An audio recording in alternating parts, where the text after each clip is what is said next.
దేవుని యొక్క సామర్థ్యాన్ని ఈరోజు మనం తెలుసుకోవాలి. ఎందుకంటే ఈ అంత్య దినములో దేవుడు ఎంతగా కాపాడగలుగుతాడు, మనల్ని ఎంత కార్యాలు చేయగలుగుతాడు, ఎంత అద్భుతాలు ఆయన చేయగలుగుతాడు అని మనం తెలుసుకోవాలి.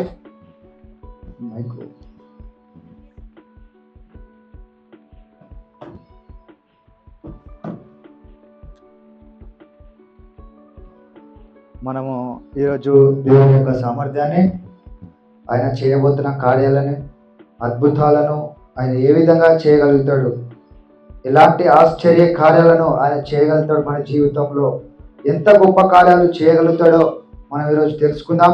యెషయా గ్రంథము 51వ అధ్యాయము 10వ వచనము. యెషయా 51 10వ అధ్యాయం.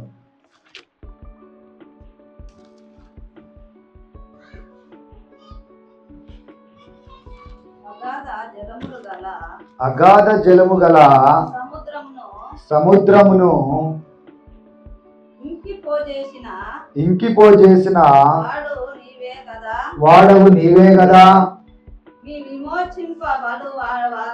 విమోచింపబడువారు దాటిపోవునట్లు సముద్రము గాథ స్థలములను త్రోవగా చేసిన వాడవు నీవే కదా. హల్లెలూయా హల్లెలూయా. అంటే ఇప్పుడు దేవుని ఇక్కడ ఎంత సామర్థ్యం ఉంది. ఒక సముద్రమును ఎండిపోజేయగలడా? ఎవరైనా చేయగలుగుతారా? సముద్రము, నువ్వు ఇప్పుడు పుట్టినవు, నీకు 2 సంవత్సరాలు ఉన్నాయి, నీకు ఊహ వచ్చింది, సముద్రం దగ్గరికి వెళ్ళి చూసినావు ఇక్కడ సముద్రం ఉందని. తర్వాత నీకు 100 సంవత్సరాలు అయింది, అప్పుడు నువ్వు వచ్చి చూసినా కూడా సముద్రం ఎట్లుంటది? అట్లనే ఉంటుంది. ఏదైనా మారుతుందా? మారదు, ఏది మారదు. సముద్రం ఎప్పుడన్నా ఎండిపోవడం చూసిరా? చూడలేదు. కానీ ఇజ్రాయేల్ వారు చూసారు. ఎవరు చూసారు? ఇజ్రాయేల్ ప్రజలు. ఆయన పరలోక దేవుడు ఒక ఇజ్రాయేల్కే దేవుడా? అందరికీ దేవుడు. ఆయన ఇజ్రాయేల్కి మాత్రమే దేవుడు కాదు, భూమి మీద ఉన్న ప్రతి ఒక్కరికి యేసయ్య దేవుడే. హల్లెలూయా. అంటే ఇప్పుడు ఇజ్రాయేల్ వారి కోసం దేవుడు ఈ ఎర్ర సముద్రముని ఎండిపోయేలా చేసిందంట. హల్లెలూయా హల్లెలూయా. అయితే మరి ఈ యొక్క అద్భుతము వారికి ఒక్కరికే చేస్తాడా, మనకు కూడా చేస్తాడా? అందరికీ. హల్లెలూయా హల్లెలూయా. నమ్మిన వారు హల్లెలూయా చెప్పాలి. హల్లెలూయా. అంటే ఈ దేవుడు వారి పక్షమున ఆ ఒక సముద్రమును ఎండింపజేసిన దేవుడు నీ జీవితంలో కూడా సముద్రము వంటి ఎన్నో అలలు, ఎన్నో సమస్యలు, ఎన్నో రోగాలు ఉండొచ్చు. ఆ యొక్క సముద్రముని దేవుడు ఏ విధంగా ఎండించేసాడో అదే విధంగా నీ జీవితంలో కూడా ఆ గడ్డ కావచ్చు, కణిత కావచ్చు, ఏ కళ్ళమంట కావచ్చు, ఏ సమస్య కావచ్చు, ఏ అనారోగ్యమైన కావచ్చు, దాన్ని ఆ క్యాన్సర్ అయినా కావచ్చు, అది యేసు ప్రభు వారు ఒక మాట చెప్పినప్పుడు అది ఏమైతుంది? ఎండిపోతుందంట. హల్లెలూయా హల్లెలూయా.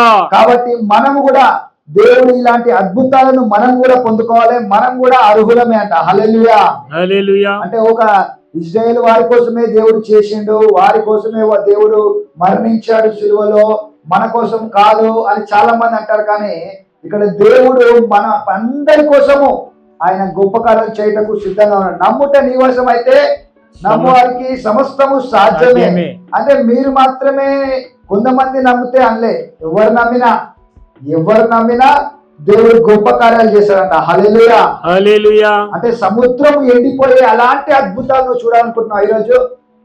హల్లెలూయా హల్లెలూయా. ఎవరైతే చూడాలనుకుంటున్నారో వారు హల్లెలూయా చెప్పాలి. హల్లెలూయా. అంటే దేవుడు ఇలాంటి కార్యాలు మన జీవితంలో చేయాలనుకున్నప్పుడు నీవు కూడా సిద్ధంగా ఉండాలి. ప్రభువా ఇలాంటి అద్భుతాలు నా పట్ల కూడా జరిగించు అని చెప్పాలి. హల్లెలూయా హల్లెలూయా. 106వ కీర్తన, ఇక్కడ కూడా అదే వచనము. దావీదు అయిన దేవుని హృదయానుసారుడైన ఈ దావీదు కూడా ఇదే మాట మళ్ళీ ఇక్కడ యెషయాలో ముందు రాయబడింది. మరలా దావీదు కూడా అదే మాట. 106వ కీర్తన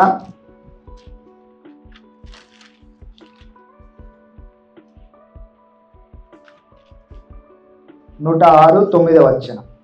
106:9 వచనం. ఆయన ఎర్ర సముద్రమును గద్దింపగా అది ఆరిపోయేను. మైదానం మీద నడిచినట్లు వారిని అగాధ జలములో నడిపించెను. హల్లెలూయా. హల్లెలూయా. దేవునికి మహిమ కలుగునాక. దేవుడు ఇక్కడ ఏం చేశాడంట? అగాధ జలములలో మామూలుగా ఒక మైదానం మీద నడిచినట్లు వారిని అగాధ జలములలో నడిపించెను. హల్లెలూయా. హల్లెలూయా. ఇక్కడ కూడా యెషయా రాసిన ఆ ఒక్క వచనాన్ని ఇక్కడ మరలా జ్ఞాపకం చేసుకుంటున్నాడు దావీదు ఆయన అద్భుత కార్యాలను ప్రతిరోజు ధ్యానించేవాడంట. నా హల్లెలూయా. జీవితంలో కూడా ఇలాంటి అద్భుతాలు చేయి ప్రభువా. ఎర్ర సముద్రమును ఎండింపజేసిన దేవుడు ఆయన ఎర్ర సముద్రమును గద్దింపగా. హల్లెలూయా. హల్లెలూయా. అంటే ఎర్ర సముద్రం అంటే సమస్య ఉన్నప్పుడు ఆయన ఎప్పుడైతే గద్దిస్తాడో అది ఏమైపోతుందంట? ఆరిపోతుందంట. హల్లెలూయా. హల్లెలూయా. అంటే ఇప్పుడు నీ సమస్య ₹1,00,00,000 అప్పేమో, దాన్ని దేవుడు గద్దించగలడా? గద్దిస్తాడు. గద్దించగలడనే విశ్వాసంలోకి మనం నడవాలి. ఈ యొక్క దావీదు ఆ ఒక జ్ఞాపకం చేసుకుంటూ యెషయా ఆ రోజు దేవుడు చేసిన కార్యమును మరలా యెషయా రాసిన అదే వచనాన్ని మళ్ళా జ్ఞాపకం చేసుకొని ఆయన ధైర్యం తెచ్చుకుంటున్నట. హల్లెలూయా. హల్లెలూయా. ఎంత పెద్ద అప్పునా సరే, ఎంత పెద్ద సమస్యనా సరే ఆయన గద్దింపగా అది ఏమైతుంది అంటే ఎండిపోతుందట. హల్లెలూయా. హల్లెలూయా. అంటే ఆయన అంత గొప్ప కార్యము. ఆ ఎర్ర సముద్రం అనేది ఎప్పటికీ ఎండిపోయింది. సముద్రం ఎప్పుడైనా ఎండిపోతుందా? ఎప్పటికీ ఎండిపోదు. అంటే అంత పెద్ద సమస్యనే దేవుడు ఒక మాట గద్దించినప్పుడు అది ఎండిపోయినప్పుడు నీ అప్పెంత చిన్నది, నీ సమస్య ఎంత చిన్నది. ఈ సమస్య నీకు చాలా పెద్దదేమో కానీ దేవుని కన్నా పెద్దదా? కాదు. ఇప్పుడు ₹1,00,00,000 అంటే నీకు చాలా ఎక్కువ, అది దేవునికి ఎక్కువనా? దేవునికి ఎంత చిన్న ఒక మాట గద్దించింది అనుకో, అది ఏమవుతుందంట? ఎండిపోతుందంట. ఇక్కడ క్లియర్ గా రాయబడి ఉంది, ఎర్ర సముద్రమును ఆయన గద్దింపగా అది ఆరిపోయెను, మైదానం మీద నడుచున్నట్లు వారిని అగాధ జలములలో నడిపించెను. హల్లెలూయా. హల్లెలూయా. వారి పగవారి చేతుల నుండి వారిని రక్షించెను, శత్రువుల చేతుల నుండి వారిని విమోచించెను. హల్లెలూయా. చూసినా ఇక్కడ ఏం రాయబడి ఉందంటే, దేవుడు వారి పగవారి నుంచి, ఒక శత్రువు నుంచి, ఆ అప్పు నీకు శత్రువు అవ్వచ్చు, ఆ రోగము అనారోగ్యము ఇదే శత్రువు అవ్వచ్చు, కానీ దేవుడు ఏమంటున్నాడు? అక్కడి నుంచి మనల్ని విడిపిస్తా అంటున్నాడు. హల్లెలూయా. అంటే ఆయన విడిపించుటకు సమర్థుడై ఉన్నాడు. కానీ మనము దాన్ని నమ్ముటకు సిద్ధంగా ఉన్నామా? మనము నమ్మినట్లయితే ఇలాంటి కార్యాలను దేవుడు మన జీవితంలో కూడా చేస్తాడట. హల్లెలూయా. ఆ సమస్య ఎంత పెద్దదైనా సరే, ఆ సమస్య కన్నా మన దేవుడు గొప్పవాడు. ఆయన ఖచ్చితంగా మనం ఎక్కడ అవమానపడ్డామో అక్కడనే నీ శత్రువు ఎదుట నేను భోజనమునిచ్చేదన్నాడు. నీ శత్రువు ఎదుట నీకు భోజనం పెడతాను దేవుడు చెప్పాడు. హల్లెలూయా. హల్లెలూయా. అంటే నువ్వు పారిపోవాలా? అక్కడ నుంచి పారిపోవాలా? పారిపోవద్దు. చాలా మంది ఏం చేస్తారు? చాలా మంది పారిపోయారు. అంటే ఆ సమస్యను చూసి తప్ప మన దేవుని చూడలేదు. దేవుడు సమస్య కన్నా పెద్దవాడు. నీ సమస్య కన్నా ఆ ఎర్ర సముద్రమునే ఒకసారి జ్ఞాపకం చేసుకోవాలి మనం. ఎర్ర సముద్రంలో నీ ఆరిన నేల మీద నువ్వు నడుస్తున్నట్టు ఒకసారి ఊహించుకోవాలి. హల్లెలూయా. హల్లెలూయా. ఎప్పుడైతే ఊహించుకుంటావో నీకు అప్పుడు దేవుని యొక్క సామర్థ్యం అనేది అర్థమవుతుంది. హల్లెలూయా. హల్లెలూయా. యేసు ప్రభువు వారు ఏ విధంగా ఆ ఎర్ర సముద్రం 2 పాయలుగా చీల్చినప్పుడు వారి ప్రజలను ఆ ఆరిన నేల మీద ఏ విధంగా నడిపించిండు, అది ఎప్పుడైతే నువ్వు జ్ఞాపకం చేసుకుంటావో అప్పుడు నీ మనసు మారిపోతుంది. నీ శత్రువులు, నీ యొక్క బంధువులు నువ్వు చూసినా ఈ యొక్క పెద్ద శత్రువులు అందరూ ఎలా కనిపిస్తారు? నీకు చిన్న వాళ్ళే కనిపిస్తారు. హల్లెలూయా. హల్లెలూయా. హల్లెలూయా. అంటే వారికన్నా నా దేవుడు గొప్పవాడు. ఎర్ర సముద్రంలో నన్ను నడిపించిండు. ఎర్ర సముద్రంలోనే 2 పక్కల సముద్రము మధ్యలో వారు నడిచిరు. శత్రువులు రావడానికి చూసినప్పుడు శత్రువులు ఏమైపోయారు? మునిగిపోయారు. అంటే దేవుడు మిమ్మల్ని రక్షించి శత్రువులను ముంచివేసిండు అక్కడ. హల్లెలూయా. హల్లెలూయా. గొప్ప కార్యాలు మన జీవితంలో కూడా దేవుడు చేయబోతున్నాడంట. హల్లెలూయా. హల్లెలూయా. 105:1 నుంచి చదువుకుందాం. కీర్తన 105. ఇక్కడ దావీదు ఏ విధంగా ఆయన గొప్ప కార్యాల గురించి మాట్లాడుతున్నాడో మనం చూద్దాం. యెహోవాకు కృతజ్ఞతాస్తుతులు చెల్లించుడి. ఆయన నామమును ప్రకటన చేయుడి. జనములలో ఆయన కార్యములను తెలియజేయుడి. హల్లెలూయా. హల్లెలూయా. ఏమన్నా జనములలో ఆయన కార్యములను తెలియజేయుడి అంటే ఈ అద్భుత కార్యములను మనము వివరించాలి. మనము ధ్యానించాలి. మనం జనముల యొద్ద వారి అనేకులకు ఈ కార్యములు తెలియపరచాలంట. హల్లెలూయా. హల్లెలూయా. కాబట్టి మనం ఏం చేయాలంటే ఈ జనముల మధ్య మన ఉన్నవారి మధ్య మనం ఏం చేయాలంటే ఆయన గొప్ప కార్యాలను తెలియపరచాలంట అందరికీ. ఇగో ఈ ఎర్ర సముద్రంలో దేవుడు 6 నెలలుగా చేసి దాని మధ్యలో నుండి ప్రజలను నడిపించిండు అని అనేకులకు తెలియపరిచి నీ జీవితంలో కూడా ఇలాంటి అద్భుతాలు ఆశ్చర్యకారాలు దేవుడు చేయడానికి సిద్ధంగా ఉన్నాడు అని మనం కూడా చెప్పాలంట. హల్లెలూయా. హల్లెలూయా. వచనం ఆయన గూర్చి పాడుడి, ఆయనను కీర్తించుడి, ఆయన ఆశ్చర్యకార్యములన్నిటిని గురించి సంభాషణ చేయుడి. హల్లెలూయా. హల్లెలూయా. ఇక్కడ ఏమంటున్నాడంట, ఆయనను గూర్చి పాడుడి, ఆయనను కీర్తించుడి. మనం ఎందుకు ఆయన కీర్తిస్తాము, ఎందుకు మనం ఆయన్ని ఆరాధిస్తాం అంటే ఇక్కడ ఏమని రాయబడింది, ఆయన ఆశ్చర్య కార్యములు చేయవాడంట. హల్లెలూయా. హల్లెలూయా. ఆశ్చర్య కార్యములను చేయవాడు అనే పాట కూడా మనం పాడుకుంటాం. ఎందుకంటే అవన్నీ మనం తెలియపరచాలి, వాటిని సంభాషించాలంట. ఇక్కడ ఏం రాయబడింది, ఆశ్చర్య కార్యములు అన్నిటిని గూర్చి సంభాషణ చేయుడి. హల్లెలూయా. హల్లెలూయా. ఇలాంటి సాక్ష్యాలను కొన్ని అద్భుతాలను మనం వివరించి చెప్పాలి ఇతరులకు. అద్భుతాన్ని ఇప్పుడు దాచొద్దు. దేవుడు చేసిన మేలను దావీదు ఏమంటున్నాడు అంటే, ఈ మేలన్నిటిని నేను వివరిస్తా, నేను జనము అందరికి చెప్తా, నేను ఆశ్చర్యకార్యముల గురించి నేను సంభాషణ చేస్తా అంటున్నాడు. హల్లెలూయా. హల్లెలూయా. కూడా మన జీవితంలో జరిగిన చిన్న చిన్న మేలైనా పెద్ద అయినా అన్నిటిని గురించి దేవుడికి కృతజ్ఞతాస్తుతులు చెల్లించి ఆయనను ఆరాధన చేస్తూ ఆయనకు ఇవన్నిటిని మనం సంభాషించాలంటున్నాడు. హల్లెలూయా. హల్లెలూయా. ఆయన పరిశుద్ధ నామమును బట్టి అతిశయించుడి, యెహోవాను వెతుకువారు హృదయమందు సంతోషించుదురుగాక. హల్లెలూయా. అంటే ఇక్కడ యెహోవాను వెతుకువారు సంతోషిస్తారంట. యెహోవాను వెతుకువారు హృదయమందు సంతోషించుదురుగాక. హల్లెలూయా.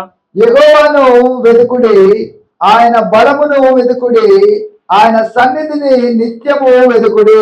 4వ వచనం. అంటే ఇక్కడ ఏమంటున్నారు, ఆయన బలమును ఆయన సన్నిధిని మనం ఎప్పుడు వెతకాలంట. మనం చర్చికి వచ్చినామంటే, ప్రభా నీ బలము నాకు దయచేయి, నీ సన్నిధిలో నాకు నీ బలాన్ని దయచేయి అని ప్రార్థించాలంట. బలము ఇచ్చి, ఎందుకంటే మన సంఘానికి వచ్చినప్పుడు దేవుడు మనల్ని బలపరుస్తాడు, మనకి బలాన్ని ఇస్తాడంట. హల్లెలూయా. హల్లెలూయా. 5వ వచనం.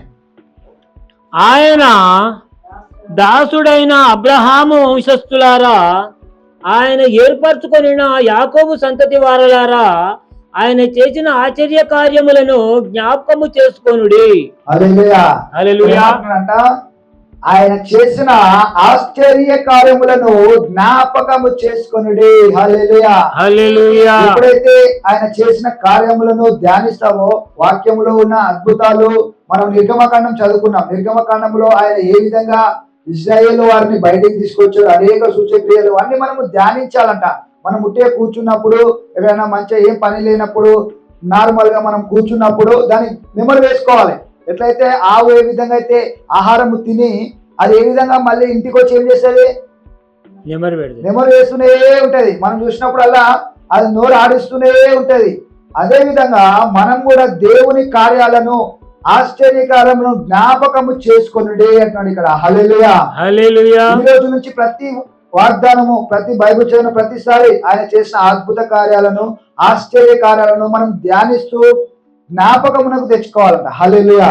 హల్లెలూయా. 6వ వచనం. ఆయన చేసిన సూచక క్రియలను, ఆయన నోటి తీర్పులను జ్ఞాపకము చేసుకొనుడి.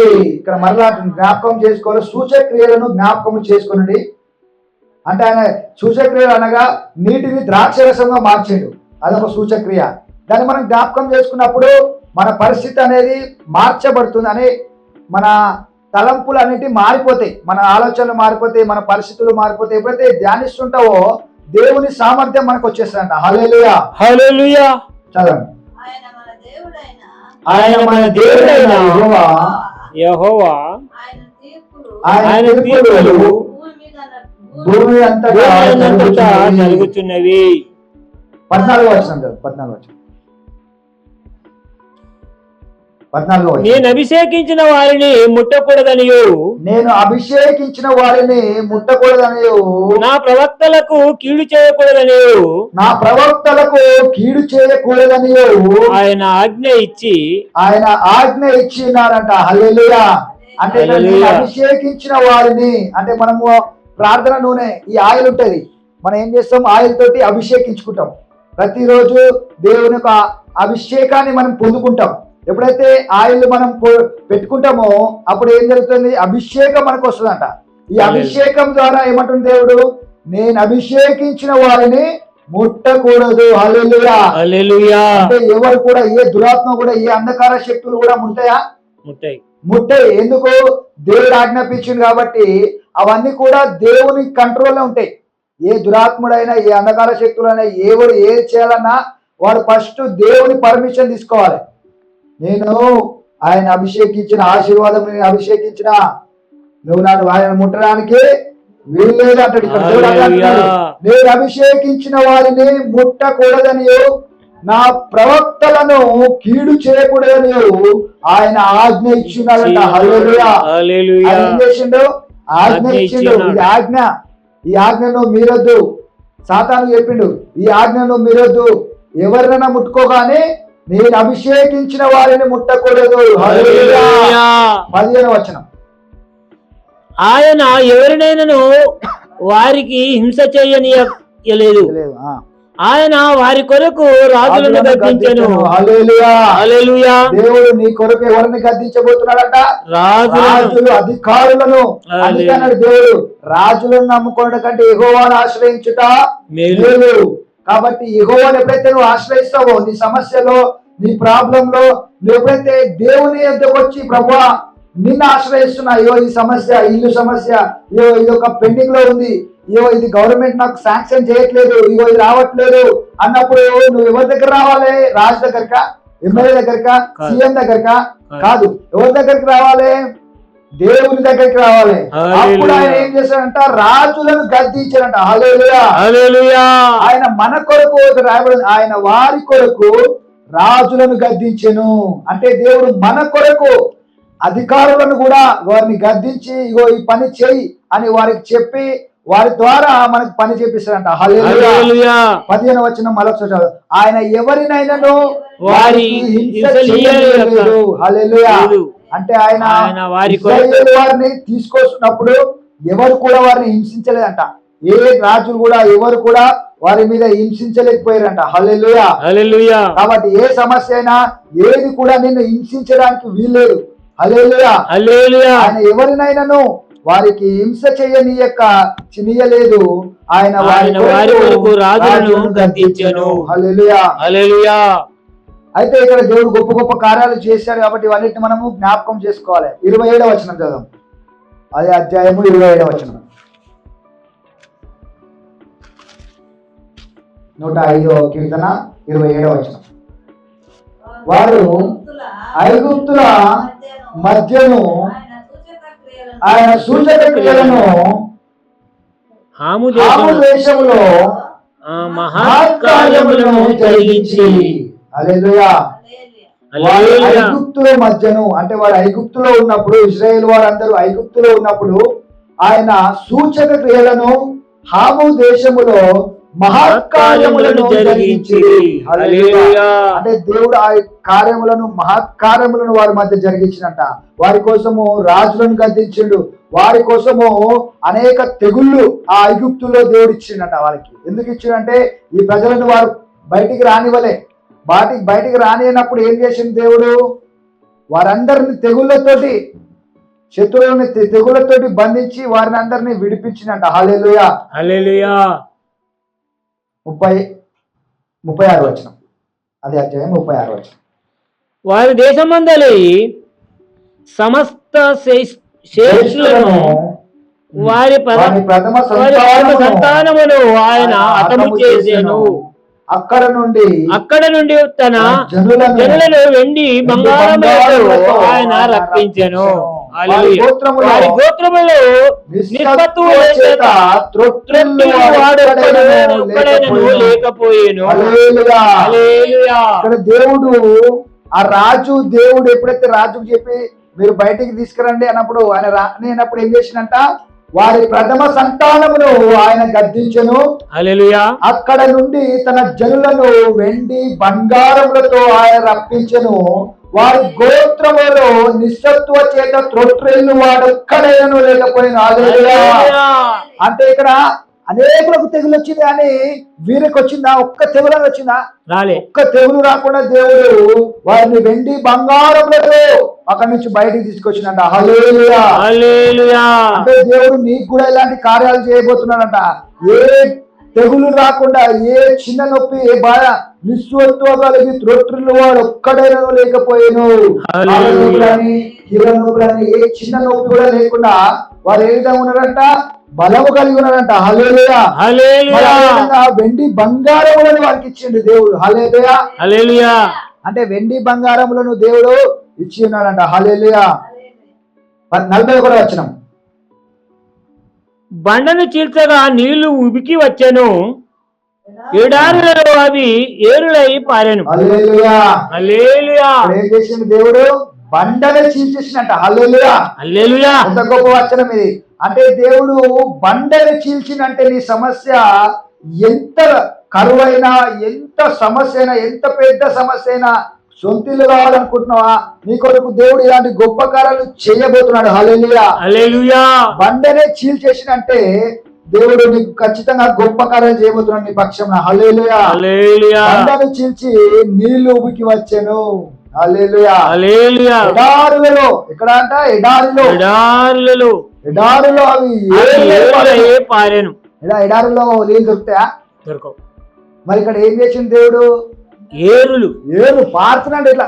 మొత్తం ఆ ఒక ఎడారి మొత్తం నీళ్ళన్నీ ఇట్లా అంత ఘోరగా దేవుడు అంత గొప్ప కార్యం చేసినట్టు వారి వరకు అంత గొప్ప కార్యం చేసిన దేవుడు మన జీవితంలో ఇలాంటి కార్యాలు చేయడానికి సిద్ధంగా ఉన్నాడు. హల్లెలూయా. హల్లెలూయా. నమ్ముడు వారు అందరూ హల్లెలూయా చెప్పాలి. హల్లెలూయా. అంటే ఇక్కడ దేవుడు ఇంత గొప్ప కార్యాన్ని చేసిండు, కానీ మనము దాన్ని ఏ విధంగా పొందుకోవాలి? ఇలాంటి అద్భుతాలు చాలానే ఉన్నాయి కదా బ్రదర్. మరి నా జీవితంలో ఏం అద్భుతం చూస్తలేను, నా జీవితంలో ఇలాంటి సమస్యలు ఇంకా ఇలానే ఉన్నాయి అని చాలా మంది అనుకుంటారు.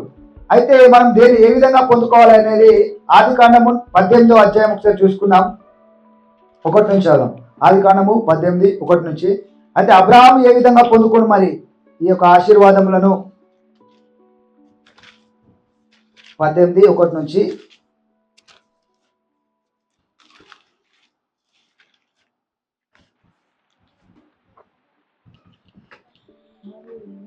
మరియు మామ్రే దగ్గర ఉన్న సింధూర వనములో అబ్రహాము ఎండవేళ గుడారపు ద్వారమందు కూర్చుని ఉన్నప్పుడు యెహోవా అతనికి కనపడెను.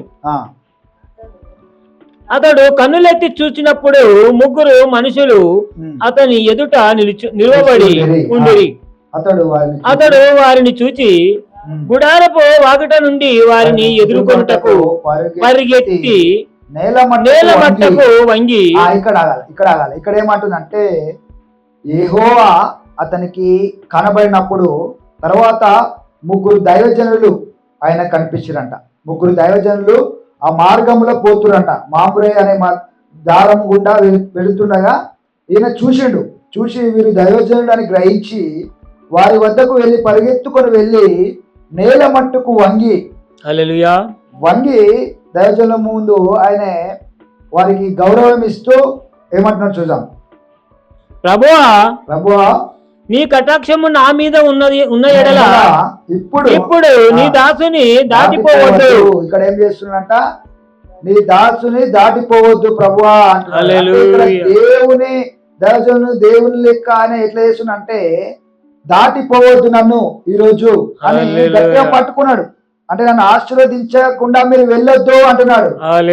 అంటే ఈ అద్భుతాలు అన్ని ఏ విధంగా జరిగినాయి? ఇశ్రాయేలు వారి జీవితంలో దేవుడు చేసిన అద్భుతములు అవి ఎట్లా జరిగినాయి, ఎందుకు జరిగినాయి? ఒక వ్యక్తి ఈ విధంగా వాళ్ళని దేవుడు పట్టుకున్నాడు గట్టిగా. హల్లెలూయా. హల్లెలూయా. దాని తర్వాత నేను కొంచెము నీళ్లు తెప్పించదను, దయచేసి కాళ్ళు కడుక్కోమని ఈ చెట్టు క్రింద అలసట తీర్చుకొనుడి. కొంచెము ఆహారము తెచ్చదను, మీ ప్రాణమును బలపరుచుకొనుడి, తరువాత మీరు వెళ్ళవచ్చును. ఇందు నిమిత్తము కదా మీ దాసుని యొద్దకు వచ్చి నేను.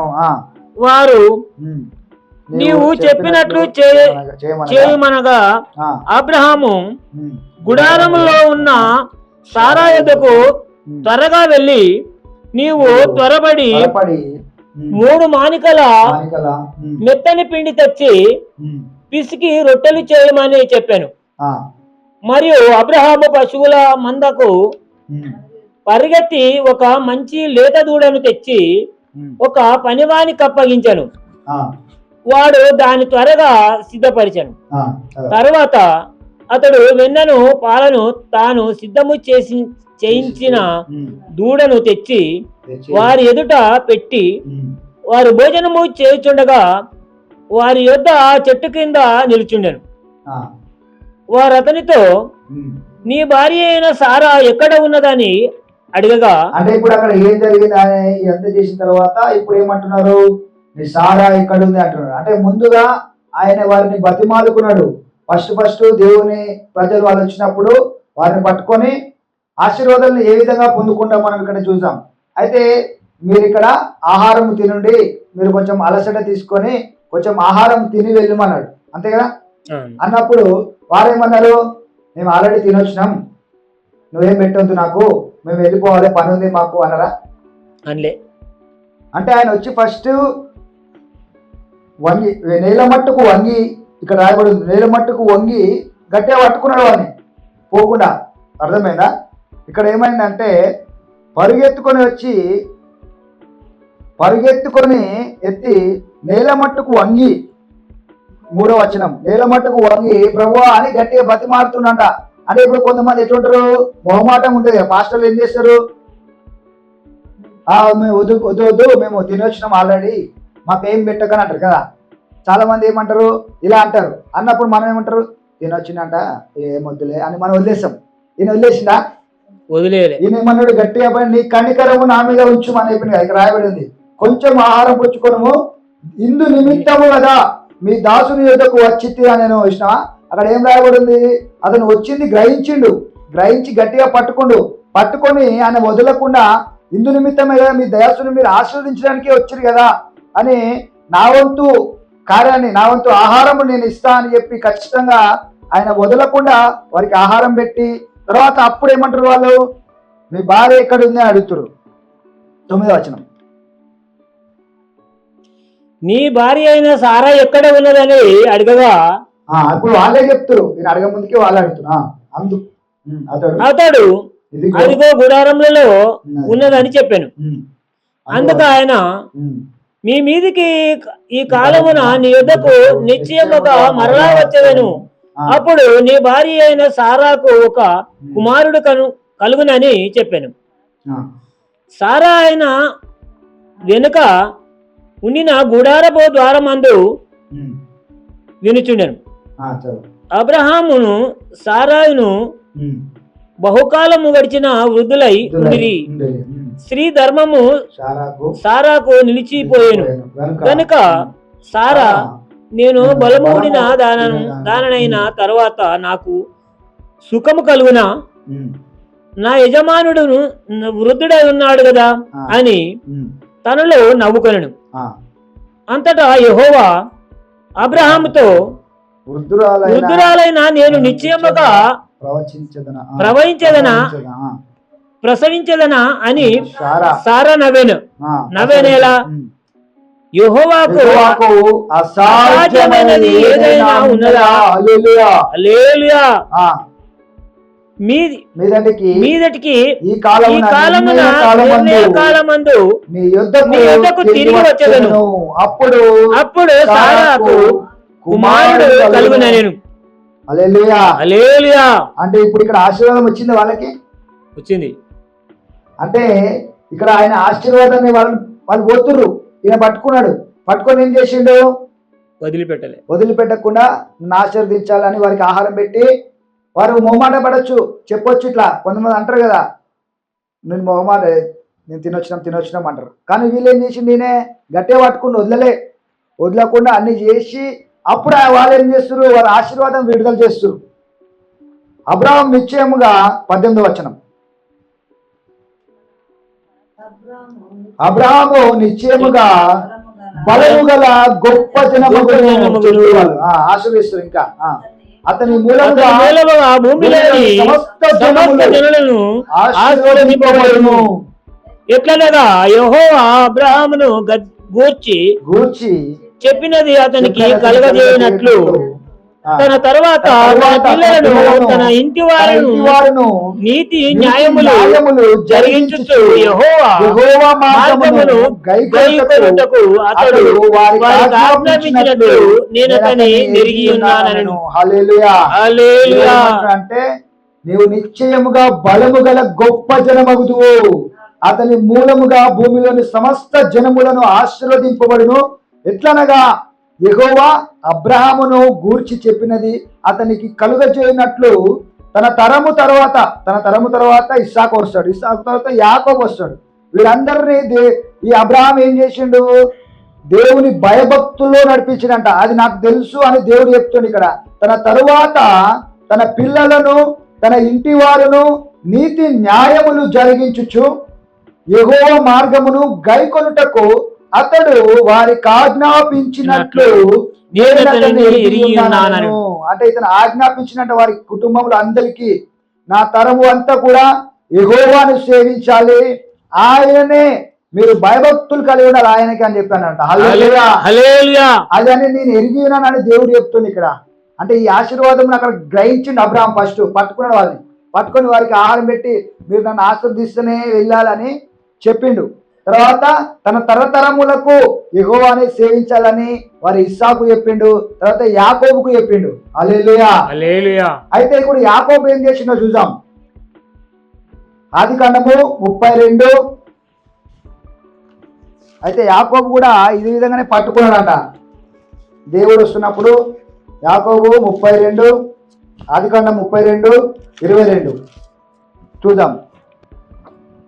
చదువు. ఆ రాత్రి అతడు లేచి తన ఇద్దరు భార్యలను తన ఇద్దరు దాసీలను తన 11 మంది పిల్లలను అబ్రాహాము ఇస్సాకు ఎవరు ఇక్కడ యాకోబుకి ఎంతమంది పిల్లలు? 11 మంది పిల్లలు. ఇంకొకరు ఉట్టలే అప్పుడు 11 మంది పిల్లలను తీసుకొని ఎక్కడి నుంచి వస్తుండు యాకోబు రేవు దాటిపోయాను. ఎక్కడి నుంచి వస్తుండ అంటే తన మామ ఉండే కదా, మామ తెలుసా, మామ పేరు ఏం పేరు? లాబాను మామ దగ్గర పని చేసి ఇప్పుడు ఇంటి వస్తుడు. మన ఇంటి నా తండ్రి ఇంటికి పోతా, నేను ఇస్సాకు నా తండ్రి ఇంటికి పోతా, నా భార్యను నా పిల్లలను ఇచ్చేసేయి అని చెప్పి తీసుకొని వస్తుండు. 23 యాకోబు వారిని తీసుకొని ఆ ఏరు దాటించి తనకు కలిగినదంతయు పంపివేశాను. తన కలిగినంటే తనకున్న ఆస్తి అంతయు ఉన్నాయంట. యాకోబు ఒక్కడు మిగిలి పంపించిన వాళ్ళని ముందేళ్ళండి అని చెప్పి ముందు పంపించిండు. తర్వాత ఈయన ఒక్కడు మిగిలిపోయాడు. అంటే ముందు వెళ్తున్నాడు ఒక కిలోమీటర్ దూరంలో ముందు అందరికి పంపించి ఈయన ఒక్కడు మిగిలిపోయి మెల్లగా వెనకాల నేను మెల్లంగా వస్తా అని చెప్పి మెల్లగా వస్తాడు. అప్పుడు ఏమైంది? 24 కదా. యాకోబు ఒకడు మిగిలిపోయాను. ఒక నరుడు తెల్లవారు వరకు అతనితో పెనుగులాడెను. తాను అతని గెలవకుండుట చూచి తొడగుటి మీద అతనిని కొట్టెను. అప్పుడు అతడు ఆయనతో పెనుగులాడట వలన యాకోబు తొడగూడు పగిలెను, వలిచెను. అంటే ఇక్కడ ఏమైంది? ఏం చేస్తుండు? యాకోబు ఒక్కడు మిగిలిపోయిన తర్వాత ఒక నరుడు తెల్లవారు వరకు అతనితో పెనుగులాడెను. అంటే నైట్ అయింది, రాత్రి. ఇక్కడ 22 ఏముంది? ఆ రాత్రి అతడు లేచి రాత్రి వెళ్తున్నప్పుడు ఒక మనుషుడు 24 ఒక నరుడు తెల్లవారు వరకు అతనితో పెనుగులాడెను. ఎవరితో? యాకోబుతో. యాకోబుతో ఒక వ్యక్తి పెనుగులాడుతుండు, యుద్ధం చేస్తుండు. యాకోబు ఇక్కడ కొట్లాడుతుండు. ఎట్లయితే వారి తండ్రి చెప్పిండు, ఎవరు?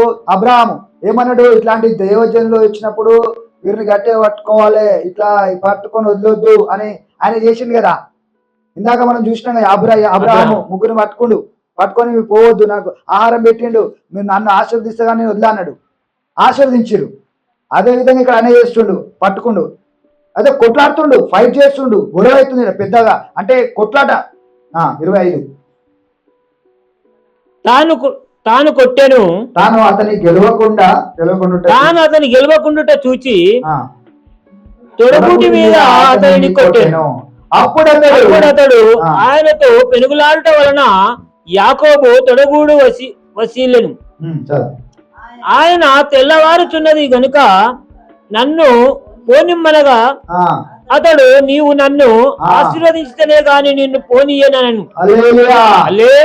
ఇక్కడ ఏమంటుండు? ఆయన గట్టిగా పట్టుకున్నట్టు ఆయన తంటుండు, ఆయన కొట్లాడుతుండు, ఇద్దరు కొడుతుడు. ఆయనకు ఇక్కడ తొడగూడు మీద దెబ్బ తాకింది. అయినా కూడా ఆయన ఏమంటుండు? నీవు నన్ను ఆశీర్వదిస్తేనే గాని నిన్ను పోనీయన నేను. హల్లెలూయా. ఇక్కడ 27 వచనం చదవం. ఆయన నీ పేరేమని అడగగా అతడు యాకోబు అని చెప్పాను. యాకోబు అని చెప్పినాడు. ఇక అడిగినాడు, కొడుతుండు. ఈయన ఏమో నువ్వు ఆశీర్వదిస్తే గానీ వదిలే అంటున్నాడు. సరే నీ పేరు ఏంటి అని అడిగినట. అప్పుడు ఆయన, నీవు దేవునితోనూ మనుషులతోనూ పోరాడి గెలిచి గనుక ఇక మీదట నీ పేరు ఇశ్రాయేలే అని, ఇశ్రాయేల్ గాని యాకోబు అనబడదని చెప్పాను. అక్కడ 2 అని రాసిందా? ఇశ్రాయేల్ మీద 2 ఉందా? పైన 2 అని రాసిందా? యాకోబు ఇశ్రాయేల్ పైన 2 అని రాసింది పైన. ఆ పైన 2 కింద చూసుకోవాలి. ఏమో రాయబడింది? దేవునితో పోరాడు వాడు. అంటే 2 అని పెట్టింది ఇశ్రాయేల్ పైన, 2 అని పెట్టింది. 2 అని పెట్టిందంటే దాని అర్థం కింద రాయబడింది, దేవునితో పోరాడువాడు. ఇశ్రాయేలు అనగా దేవునితో పోరాడువాడు అంట. ఇశ్రాయేల్ అనగా ఎవరు? దేవునితో పోరాడువాడు. దేవునితో పోరాడుతావు నువ్వు ఈరోజు? పోరాడతావా? యాకోబు ఏం చేసిండు? నన్ను ఆశీర్వదిస్తే గానీ నిన్ను విడిచిపోని అని అన్నాడు కదా. హల్లెలూయా. నీ పేరు ఏమన్నాడు యాకోబు అంటే? ఈ రోజు నీవు దేవునితోనూ మనుషులతోనూ 28వ వచనం పోరాడి గెలిచితివి కనుక ఇక మీద నీ పేరు ఇశ్రాయేలే గాని యాకోబు అనబడదని చెప్పాను. అంటే ఇక్కడ ఏం చేసిండు? ఒక యుద్ధం చేసిండు. యుద్ధం ఎవరితోటి? దేవునితో. దేవుని ఏమంటుండు? నన్ను ఆశీర్వదిస్తే గానీ నిన్ను విడిచిపెట్టాను. హల్లెలూయా. అంటే యుద్ధం అనేది దేవునితోటే చేయాలి, మనం ప్రజలతో కాదు. దేవునితోటే చేసి దేవుని వద్ద నుంచి ఆశీర్వాదాలను గుంజుకోవాలి. గుద్ది గుంజుకుంటాను, గుద్ది గుంజుకోవాలంటారుగా, గుంజుకోవాలి. ఇప్పుడు దేవుని దగ్గర నుంచి ఆశీర్వాదం ఎట్లా గుంజుకోవాలి? పోరాడి. ఆయన ఏమైంది? దెబ్బ హాకింది, కుంటి ఇక్కడ అయింది, దెబ్బ హాకింది. ఏమైంది? నరం. వచనం చదివలే?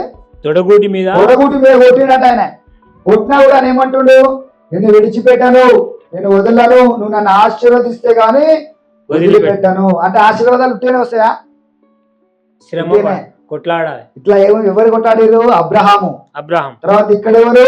యాకోబు. ఇస్సాకు కూడా కొట్లాడాడు.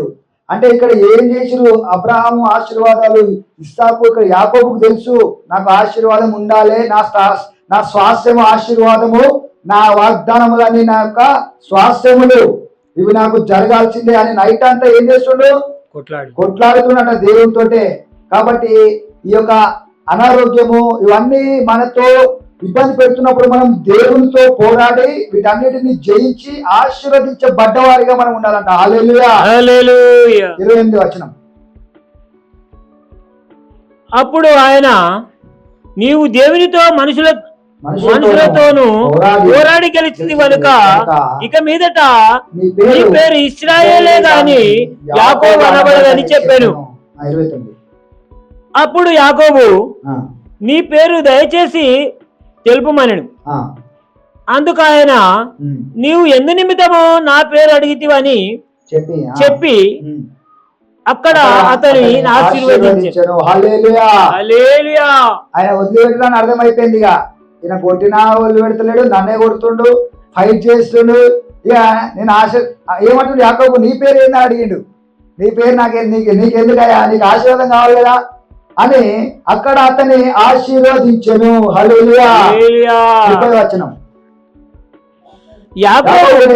యాకోబు నేను ముఖాముఖిగా దేవుని చూచి తిని అయినను నా ప్రాణము దక్కినదని ఆ స్థలమునకు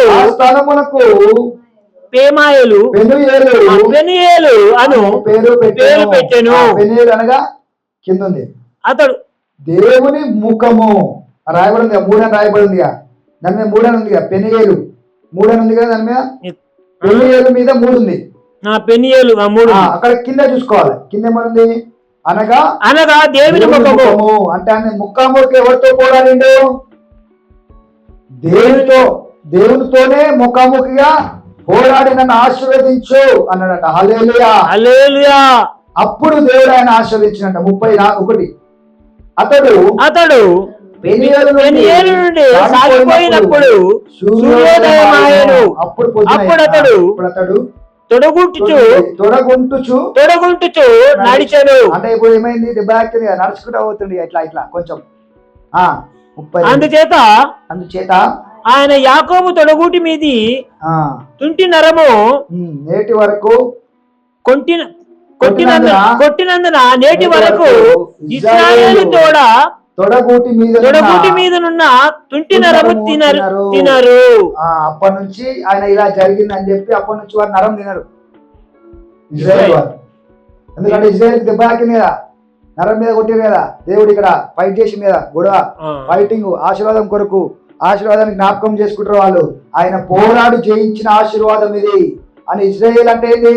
అక్కడ ఏమైనా ఇజ్రాయేల్ అనగా దేవునితో పోరాడు, అంటే దేవునితోటే యుద్ధము, అంటే నన్ను ఆశీర్వదించుమని. హల్లెలూయా. హల్లెలూయా. మన యుద్ధం ఎవరితోటి? అంధకార సమూహము అందరితోటి, దేవునితోటి. ఇక్కడ ముఖ్యంగా దేవుని ఆశీర్వాదంతో, దేవుడు నన్ను ఆశీర్వదించు, ఈ రాత్రి నన్ను ఆశీర్వదిస్తే తప్ప నేను నిన్ను పోనివ్వను అని చెప్పానంట. గట్టిగా పట్టుకున్నాడు దేవునితో యుద్ధం చేశాడంట. హల్లెలూయా. హల్లెలూయా. ఇప్పుడు ఆశీర్వాదాలు పొందుకోవాలంటే మొదటిగా ఏం చేయాలి? దేవుని అడగాలంటాం. మరలా ఇంకోసారి ఏం చేయాలి? మొరపెట్టుడి అంటాం, కన్నీటితో మొరపెట్టుడు అంటారు. మరి ఇప్పుడు ఇది మూడో స్టేజ్ వచ్చినాం మనం. ఎక్కడికి? దేవునితో యుద్ధం. అబ్రహాం చేసిండు, ఇక్కడ ఎవరు చేసిండు? యాకోబు దేవునితో యుద్ధం చేసి ఏం చేసి పొందుకున్న ఆశీర్వాదాలు.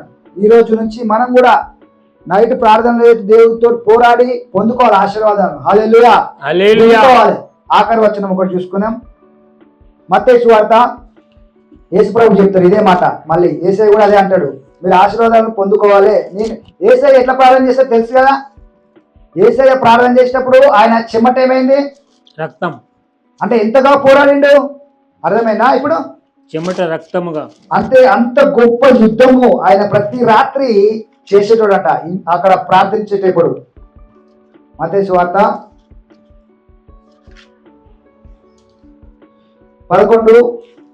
11 అధ్యాయము 12వ వచనం. ఈ ఆఖరి వచనం చూసుకొని ప్రార్థన చేసుకున్నాం. బాప్తిసం ఇచ్చు యోహాను, ఇప్పుడు యేసయ్య చెప్తున్నాడు ఇక్కడ ఈ మాట. బాప్తిసం ఇచ్చు యోహాను దినములు మొదలుకొని ఇప్పటి వరకు పరలోక రాజ్యము బలత్కారముగా పట్టబడుచున్నది. బలత్కారులు దాన్ని నాశనమించుకొనుచున్నారు. ఎవరో బలత్కారులు. హల్లెలూయా. బలత్కారులు అంటే గుంజుకుంటారు. అర్థమైనా? పరలోక రాజ్యాన్ని ఎవరు గుంజుకుంటారు? బలత్కారులు. ఇప్పుడు ఎవరైనా ఎవరు బలత్కారుడు కదా, బలత్కారుడు అంటే గట్టిగా కొట్లాడుకొని గుంజుకోండి ఆశీర్వాదాన్ని. హల్లెలూయా. హల్లెలూయా. అంటే యేసుప్రభు కూడా ఇక్కడ అదే అంటున్నాడు. బాప్తిసం ఇచ్చు యోహాను మొదటి నుంచి ఇంకా అర్థమవుతుంది. ఇంకా 11 స్త్రీలు కనిన వారిలో బాప్తిసం ఇచ్చు యోహాను కంటే గొప్పవాడు పుట్టలేదని నిశ్చయముగా మీతో చెప్పుచున్నాను. అయినను పరలోక రాజ్యంలో అల్పులైన వాడు అతని కంటే గొప్పవాడు 12 వచనం. బాప్తిసం ఇచ్చి యోహాను దినములు మొదలుకొని ఇప్పటి వరకు పరలోక రాజ్య బలత్కారముగా పట్టబడుచున్నది. బలత్కారులు దానిని ఆశ్రమించుచున్నారు. యోహాను కాలము వరకు ప్రవక్తలందరూ ప్రవచించుచున్నవి వచ్చిరి దీని గురించి ప్రవచించుచు వచ్చిరి. వచ్చిరి. ధర్మశాస్త్రము సహా ప్రవచించుచునే ఉండెను. ఈ సంగతి సంగీకరించినట్టుకు మీకు మనసులుంటే రాబో ఏలియా ఇతడే. 15వ వచనం లాస్ట్. వినుటకు చెవులు గలవాడు వినుడుగాక. చెవులు గలవాడు వినుడుగాక. హల్లెలూయా. హల్లెలూయా. అంటే ఈ వచనం ఇక్కడ 12వ వచనం ఏం రాయబడింది అంటే బలత్కారులు దానిని ఆక్రమించుకొనుచున్నారు. అంటే ఇక్కడ దేవుడు ఏ విధంగా మన ఆశీర్వాదాలను బలత్కారముగా ఏ విధంగా మనము పొందుకోవాలి, ఆశీర్వాదాలను ఏ విధంగా మనం పోరాడి పొందుకోవాలి. ఇప్పుడు దేశానికి ఏమొచ్చింది? స్వతంత్రం వచ్చింది. పోరాడిరా? పోరాడి రక్తం కానిది, వాళ్ళు ఎట్లా చనిపోయారు. చాలా మంది యుద్ధం చేశారు. తెలంగాణకు యుద్ధం చేశారు. దేశానికి స్వతంత్రం రావడానికి ఏం చేశారు? యుద్ధం చేశారు. ఇప్పుడు మనకు కూడా ఆశీర్వాదాలు అనేవి ఒక యుద్ధమే. హల్లెలూయా. కాబట్టి ఆశీర్వాదం పొందుకోవాలంటే మనం ఏ విధంగా ఉండాలి? బలత్కారంగా ఉండాలి. అన్నిట్లో మంచిగా ఉండాలి. కానీ ఆశీర్వాదం కాడ మనం కాంప్రమైజ్ అవ్వద్దు. అబ్రాహాం అయినా పోవద్దు, మమ్మల్ని ఆశీర్వదించే వాళ్ళు మీరు అన్నాడు. మరి ఇక్కడ యాకోబు ఏమన్నాడు? మీరు నన్ను ఆశీర్వదిస్తాను కానీ నేను పోలేదు అన్నాడు. హల్లెలూయా. అర్థమైంది కదా ఈ వచనం? ఈరోజు వాక్యం అర్థమైంది అందరికి? బలత్కారముగా నా వ్యాధి ఎందుకు పోదు, నా సమస్య ఎందుకు పోదు? యేసయ్య ప్రార్థన చేస్తుంటే ఆయన చెమట రక్తంగా అయిందంట. హల్లెలూయా. అంటే ఇప్పుడు నీ సమస్య ఏదైతుందో దాన్ని ఈ రోజు దేవుడు తీసేయబోతున్నాడు. మనం బలత్కారముగా దాన్ని పొందుకుంటున్నాం ఈ రోజు. హల్లెలూయా. ప్రార్థన చేసుకున్నాం. చేతులు పెట్టుకోండి, కళ్ళ మీద చేతులు పెట్టుకో, తల మీద చేతులు పెట్టుకో. Thank you lord. యేసయ్యా ఇప్పుడే అవునయ్యా నీవు అన్నావు ప్రభా, నీ రాజ్యాన్ని బలముతో దాన్ని లాక్కోవాలన్నావు ప్రభా. అవునయ్యా బలత్కారులే దాన్ని ఆక్రమించుకుంటారు అన్నావు ప్రభా. అవునయ్యా యాకోబు ఏ విధంగా అయితే ఆ రాత్రి వెనుగులాడి యుద్ధము చేసి దేవునితోనే మీరు యుద్ధము చేశారు అని అవునయ్య అక్కడ యుద్ధం జరిగించుకొని అవునయ్య ఆశీర్వాదాన్ని పొందుకున్నాడు ప్రభా. అదే విధంగా ఈ రోజు ఏదైతే వ్యాధి, ఏ లేమి, ఏ మంటలు, ఏ కంటలు, ఏ అంధకార శక్తులు ఏది కూడా పంచడానికి వీలేదు ప్రభా. ఇప్పుడే వాటన్నిటి మీద మేము యుద్ధము చేసి జయించి ఈ ఆశీర్వాదములను పొందుకొని అవునయ్య యుద్ధ వీరులుగా మేము ఉండేటకు అవునయ్య ఇప్పుడే ప్రతి ఒక్కరిని ముట్టి స్వస్థపరచమని ప్రార్థిస్తున్నాం ప్రభా. ప్రతి అనారోగ్యం తీసివేయండి, ప్రతి వ్యాధిని తీసివేయండి, ప్రతి కళ్ళ మంటలను తీసివేయమని ప్రార్థిస్తున్నాం. ప్రతి అనారోగ్యము, ప్రతి నొప్పులు, ప్రతి బలహీనత, ప్రతి రాడ్లను కరిగించమని ప్రార్థిస్తున్నాం ప్రభా. వ్యాధులను, కాళ్ళ నొప్పులను, కీళ్ళ నొప్పులను, మరణకరమైన రోగములను, కడుపు నొప్పిని తీసివేయమని ప్రార్థిస్తున్నాం ప్రభా. ఆ కడుపులో వాటర్ ని తీసివేయమని ప్రార్థిస్తున్నాం ప్రభా. ఇప్పుడే ఆ గుండెని ముట్టి స్వస్థపరచమని ప్రార్థిస్తున్నాం ప్రభా. వాళ్ళని ముట్టి స్వస్థపరచమని ప్రార్థిస్తున్నాం ప్రభా. ఆ బ్రెయిన్ ని ముట్టి స్వస్థపరచమని ప్రార్థిస్తున్నాం ప్రభా. ఆ కళ్ళని ముట్టి స్వస్థపరచమని